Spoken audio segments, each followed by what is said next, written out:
Muito bem, nós estamos dando início agora à nossa segunda aula sobre Jeremy Bentham. Jeremy Bentham. Ontem nós tivemos a aula introdutória, né, José Rocha?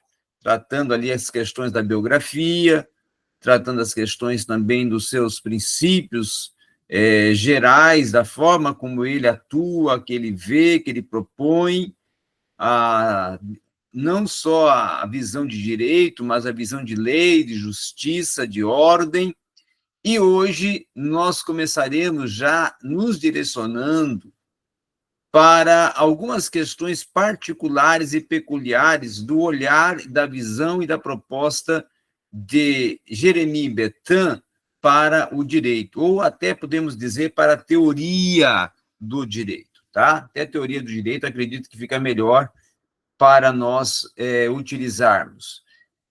Uma questão muito importante é que, inclusive, Bentham ele vai resumir a sua compreensão a respeito do direito, tá? Que seria uma expressão voltada a uma questão mais de dois conceitos que ele coloca aí ênfase, que ele ressalta. O primeiro, a doutrina expositiva, e o outro, a doutrina crítica. Em atenção à doutrina expositiva, ele trata de uma descrição de como é a doutrina crítica e cuida como o direito deve ser desenvolvido a partir da doutrina crítica. Já em atenção também à doutrina expositiva, ele vai dividir ela em duas partes: a exposição histórica do direito e a exposição simples. Tá? Na primeira, ele trata do direito de uma forma como é concebido e como foi tratado, como foi abordado, discutido nas suas épocas remotas ou épocas passadas. Até para apresentar, assim, uma descrição do direito e fazer um paralelo de como ele estava no passado e como ele está na atualidade, mediante até as técnicas e as sistematizações, a narração e as conjecturas que vieram no transcorrer histórico da teoria do direito, tá? Bentham, inclusive, expõe uma afirmação muito enfática, e ele trata e procura desenvolver uma afirmação muito enfática numa das suas obras, que, quem sabe, seja a obra, quem sabe, mais considerada de Bentham, que seria um fragmento sobre o governo, e nesta obra ele vai falar uma coisa, um assunto, ou vai ressaltar um fator muito interessante, tá? Para a teoria do direito, que seria que as duas posturas que se pode dizer que qualquer homem ele venha a ter algo a dizer sobre direito, deve ser levado em consideração a partir da exposição e do censor.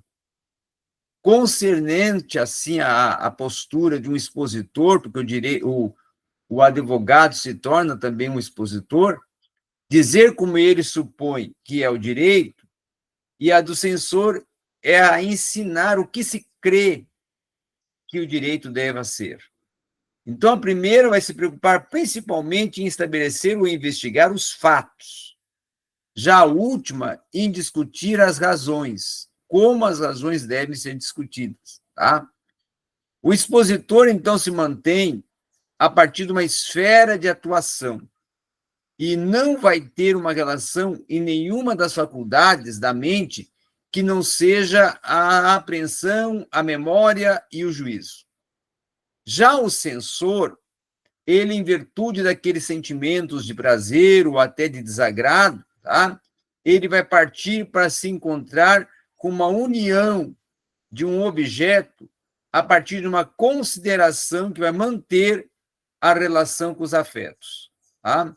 E o expositor, que vai ser sempre o cidadão deste ou aquele, ou daquele, ou outro país em particular, ele vai propor um censor que deve ser, inclusive, o cidadão do mundo.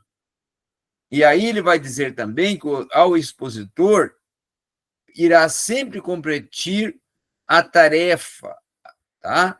A obrigatoriedade de mostrar com isso que o legislador e o juiz têm os seus feitos, as suas ações, e o censor lhe cabe também, com isso, sugerir o que o próprio legislador, aquele que legisla leis, deve fazer no seu futuro. Então, a propósito do que diz respeito, principalmente, à doutrina expositiva, esta vai ter uma referência em Betan a partir de uma teoria de um direito local e uma teoria do direito global. Por teoria do direito local, nós vamos compreender aquela que designa o direito positivo determinado em um país por teoria do direito global. Então, em alguns países pode ser teoria do direito local, mas em outros países pode ser também concebida por teoria do direito global, tá? Dentro até de uma proposta em que vai se referir à teoria do direito que é absolvida em todas as nações, quando é a teoria do direito global. Então, Betan, ele vai pontuar que o objeto da teoria do direito é uma das suas tarefas principais. Justamente essa tarefa que Betan considera como principal é justamente a de assentar os conceitos jurídicos fundamentais, aquelas determinações que, por vezes, elas se tornam realizadas através do estudo linguístico. A teoria do direito, por exemplo, ela deve reduzir-se, segundo Betan, a uma análise da definição das palavras e também a expressões que nos diversos idiomas irá manter uma correspondência, tais como lei, poder, direito subjetivo, obrigação e liberdade. Um outro fator também importante, até em que pese esta redução, vai estar evidente na construção que Betan vai fazer de algo concernente a uma análise das terminologias e, sobretudo, até sobre as leis em geral, consistindo, assim, o exame que ele desenvolve sobre a estrutura das ordens jurídicas. Então, em síntese, segundo até propõe Betan, a teoria do direito ela pode ser triplamente referida como uma doutrina expositiva, uma doutrina censória, uma doutrina dotada de autoridade e uma doutrina não dotada também de autoridade.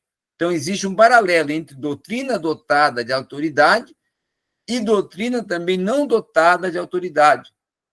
E aí também teoria do direito global e teoria do direito local. Então, nós podemos ver que o Betan ele trabalha com uma diversidade teórica dentro de várias alternativas dentro dessas teorias que ele propõe para poder se analisar, estudar e desenvolver teses articuladoras dentro do direito. Uma questão muito importante de nós considerarmos que o Betan, enquanto utilitarista, ele trabalha com um princípio da utilidade e, em cima desse princípio da utilidade, até como falei ontem, ele desenvolve um cálculo da felicidade, tá? Então, é muito interessante nós considerarmos também que, com essa questão, ele vai desenvolver um pensamento que se torna, pode ser até considerado a raiz do pensamento do Jeremy Betan, que vai se encontrar justamente na ideia de uma realidade utilidade e felicidade. Então, a natureza coloca, segundo ele, o gênero humano sob o domínio de dois senhores, que até, inclusive, eu falei ontem isso, dor e prazer, tá? E a partir dessa proposta de dor e prazer, e justamente a partir da proposta desse trono desses dois senhores, desse cerne desses dois senhores, é que vai ser desenvolvido o pensamento de Bethan.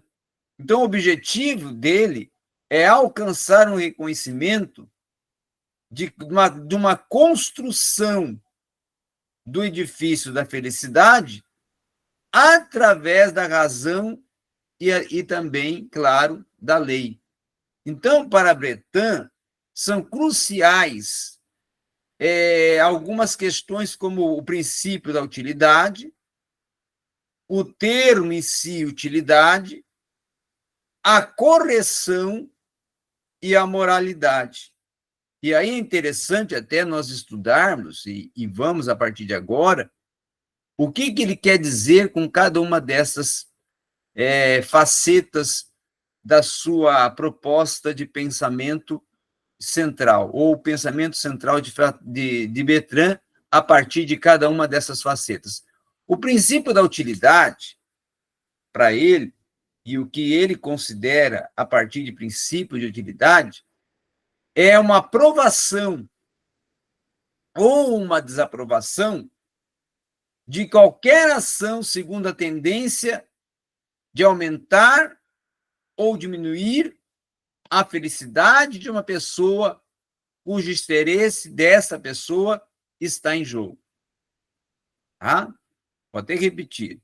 Então, o princípio da utilidade para Bethan é aprovar ou desaprovar qualquer ação segundo a tendência de aumentar ou até diminuir a felicidade da pessoa cujo interesse desta está em jogo. Já para a utilidade, Bethan vai ter uma seguinte consideração. Ele vai defender que é uma propriedade esta existente em qualquer coisa, em virtude da qual o objeto vai tender a produzir ou até proporcionar benefício, vantagem, prazer, bem ou felicidade, ou até impedir que venha a acontecer um dano, uma dor, um mal, ou até uma infelicidade, para a partir deste surgir um interesse que venha esse interesse estar em pauta. Então, sobre utilidade, nós também vamos repetir aqui, ele tem uma visão de uma propriedade que é existente em qualquer coisa ou virtude, de um objeto que irá tender a produzir ou até proporcionar um benefício, uma vantagem, um prazer ou um bem, uma felicidade, ou até mesmo uma proposta de impedir o que aconteça, uma forma de dano, de dor, de mal, de infelicidade, partindo assim do interesse que tornará esse interesse a pauta central. A correção, que para ele também pode ser concebida como moralidade, porque ele vai ter uma visão de que correção é simultâneo à moralidade, seria uma correção de uma ação que é medida pelos resultados dessa ação. Então, nós vamos ver e podemos já observar a partir disso que os referidos dois senhores que Jeremy Bethan propõe vão aparecer justamente no pensamento de que Bethan propõe de formas que para ele são matizadas em diversos momentos do seu trabalho, com um exemplo de uma teoria de governo que irá revelar-se entrelaçada nos aspectos que são psicológicos, dado, inclusive, que o homem, nesse fator, via tender a atuar segundo os seus próprios interesses, e esses interesses vêm novamente a serem considerados em termos de prazer e de dor. Então, nós vamos ver também um cálculo que vai surgir de uma felicidade, que nesse contexto vai se tornar um algoritmo até, que Bethan formula, justamente para propor ou até para medir a quantidade da felicidade, que para ele é uma ação específica, esta pode causar no ser, através do seu utilizar, da sua possibilidade, da sua condição e até da sua própria decisão de se tornar um ser feliz. Então, as variáveis ou os vetores dos prazeres e das dores nela e nele propostas, Bethan vai chamar de elementos ou dimensões. Então, intensidade é um elemento ou uma dimensão, duração é um elemento ou uma dimensão, certeza ou incerteza é um elemento ou uma dimensão, proximidade física ou distância se torna um elemento ou uma dimensão, tá? E aí Bethan também ainda vai ampliar essa conversa, esse diálogo, essa proposta, dizendo que para estimar um ato, e esse ato vindo a originar em um prazer ou uma dor, que é uma dimensão do prazer ou dimensão da dor, é preciso ser considerado outras circunstâncias.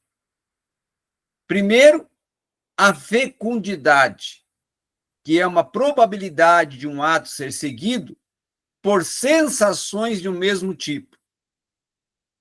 Tá?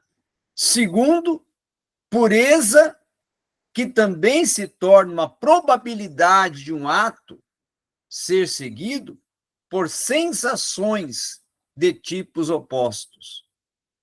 Então, nós vemos que, para calcular o valor de um prazer ou até a dor, deve ser considerado ainda alguns fatores e aspectos, como a extensão, tá? Que essa, até entre os usos possíveis desse cálculo, irá afirmar e encontrar-se dentro de uma possibilidade de medir o desempenho de um governo que vem a ser considerando esse como uma medida de governo que está em conformidade com o seu princípio de utilidade, quando a tendência que se tem a aumentar a partir da felicidade da comunidade se torne maior do que qualquer tendência que tenha a diminuí-la.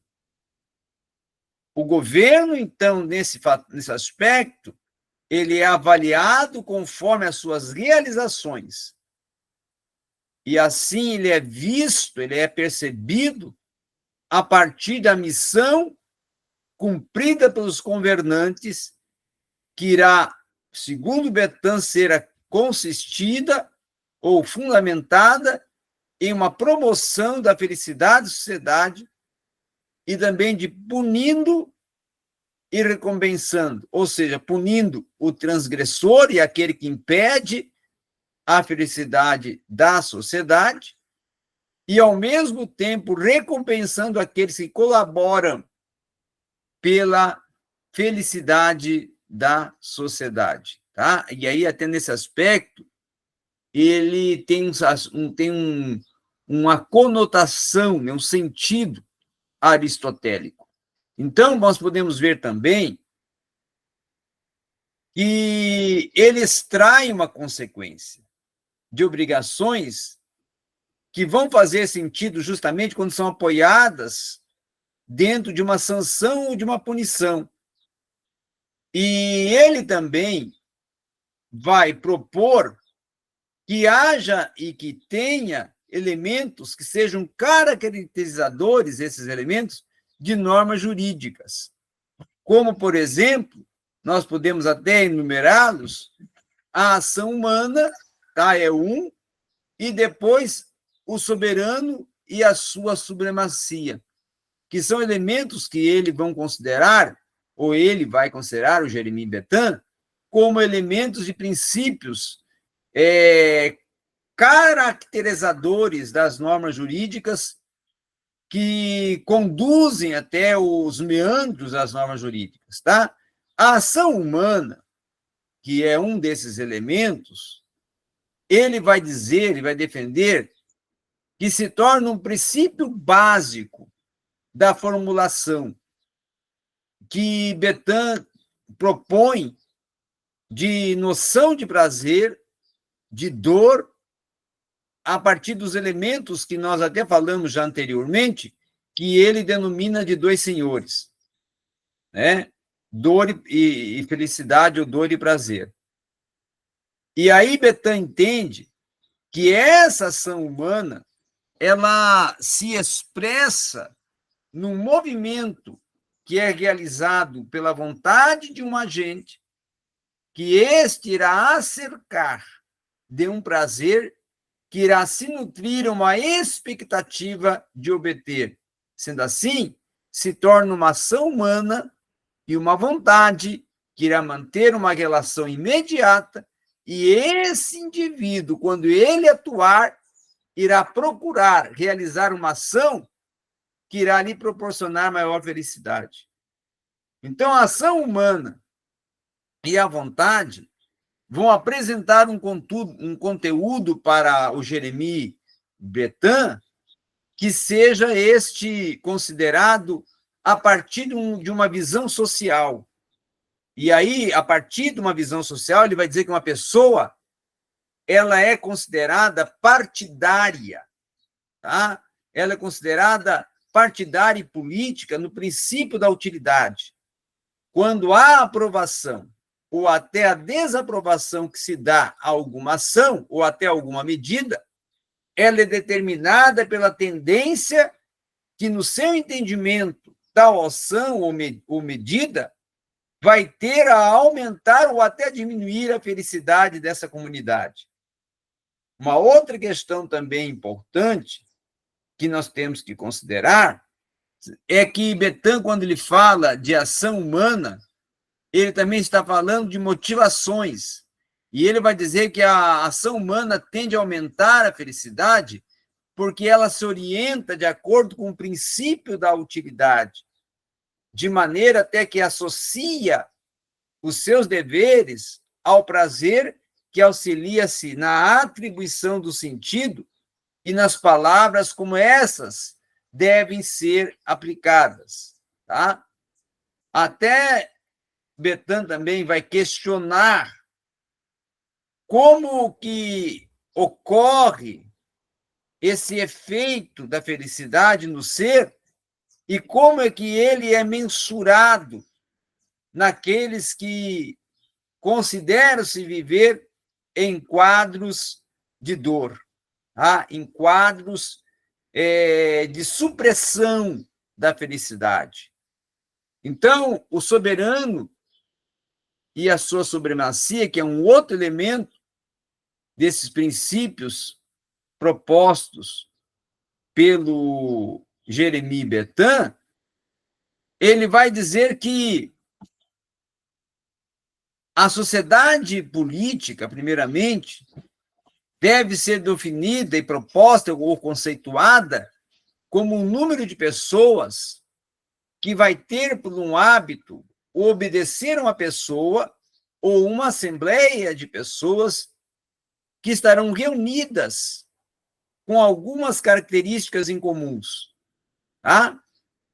E aí, ele, a partir disso, de uma sociedade política, ele vai agregar e vai propor algumas observações sobre uma sociedade política, dizendo, primeiro, que existe uma distinção entre sociedade política e sociedade natural, que para essa se torna um hábito, até uma obediência dos súditos em relação ao governante, sociedade política, tá? E para a sociedade natural é a interação do ser dentro dos parâmetros propostos pela sociedade. A identificação, assim, do soberano para Bertin, na sociedade política, é a pessoa ou a assembleia de pessoas que a vontade será disposta a partir de uma obediência e a partir de um governo e liderança. Uma facticidade do poder do soberano numa sociedade política, para Bertin, parte do poder que decorre simplesmente de uma situação social que deve ser obedecida pelos súditos e que tem um caráter do ser soberano. A utilidade, essa já é considerada para Bertin como um princípio da utilidade em que o soberano promove, a partir das leis que ele produz, a obediência desse soberano mantém uma relação até com certo imperativo da consciência que os indivíduos vão promover essa felicidade, e com isso ela vai estar também afastada de qualquer que seja a consideração justnaturalista de uma lógica de obediência em que o soberano irá decorrer de um princípio ético positivo e de uma maximização de uma felicidade coletiva. Uma outra questão também que é interessante nós colocarmos antes de fecharmos esta segunda aula de Jeremie Bertin é também olharmos as questões que ele tem e propõe a partir do soberano e as origens das leis, tá? O soberano e a origem das leis. Segundo Bertin, o soberano é a origem de todas as normas jurídicas de uma comunidade política. Então, todas as normas jurídicas de uma comunidade política partem do soberano. O soberano não é a origem direta dessas normas jurídicas, da comunidade política, mas ele é o autor e aquele que faz as suas divisões. As normas concebidas, as normas soberanas, as normas adotadas e as normas subordinadas. As normas concebidas são as normas que foram produzidas diretamente pelo soberano. Já as normas adotadas são as normas que, embora não produzidas diretamente por ele, são por ele validadas. Então, nós podemos dizer que, por um sentido de uma definição e de um conceito, as normas adotadas são todas aquelas que foram produzidas por agentes ou até por outros que não o próprio soberano, mas que essas possuem uma possibilidade de propor um poder de legislar e um poder também de exercer um efeito agregador e uma associação em que o poder de legislar irá constituir numa atribuição de poder determinada pelo indivíduo, que passa a ser também denominado por Bertin como um poder de investidura. Então, essas normas, elas se tornam produzidas pelo soberano e vão ser examinadas a partir de 4 focos de atenção: o temporal, o pessoal, o formal e o também de força ativa. O temporal, que diz respeito ao momento em que a adoção é realizada pelo soberano; o pessoal, que é tangente aos sujeitos que originalmente são produzidos a partir de uma norma proposta pelo soberano; a forma, que é a correspondente de uma modalidade de adoção que é procedida pelo próprio soberano; e a força que vai concernir, né, ou ser oriunda de um grau ou intensidade que a norma será produzida a partir de uma razão da adoção que foi proposta pelo soberano, tá? E aí, dentro dessa adoção, tem a adoção sucessiva e tem a adoção preventiva. E aí, a adoção sucessiva, ela tem por objeto as normas já produzidas pelo soberano, precedentes, tá? De agentes que são delegados do soberano. Então, é uma adoção que pode ser tanto expressa quanto tácita. A adoção expressa se dá quando há uma dúvida a respeito de uma adoção ou não que o soberano vai emanar como norma de recepção. E a tácita, quando o soberano tão somente não produzirá qualquer norma que é incompatível com aquela que é produzida pelo seu predecessor ou até pelo seu subordinado. Já a adoção preventiva, por sua vez, ela vai ter por objeto uma atribuição de um poder normativo, em que certos agentes e também indivíduos, ou até classe de indivíduos, vão ter as suas atribuições deferidas, vão atuar com uma origem subordinada de normas e vão também ter agentes que são subordinados ao soberano e que irão autorizar essas normas que por o soberano foram delegadas, ok? Então, é mais ou menos isto e esses assuntos que nós temos para tratar e que tratamos hoje nesta aula de Jeremie Breton, e nós vamos ter mais uma aula ainda de Jeremie Breton, vai ficar 3 aulas para termos uma visão geral, não é? Das propostas do Jeremie Breton, e aí partiremos já para um outro teórico, já estudando uma outra visão de direito e aplicação de direito dentro do contexto contemporâneo. Obrigado a todos.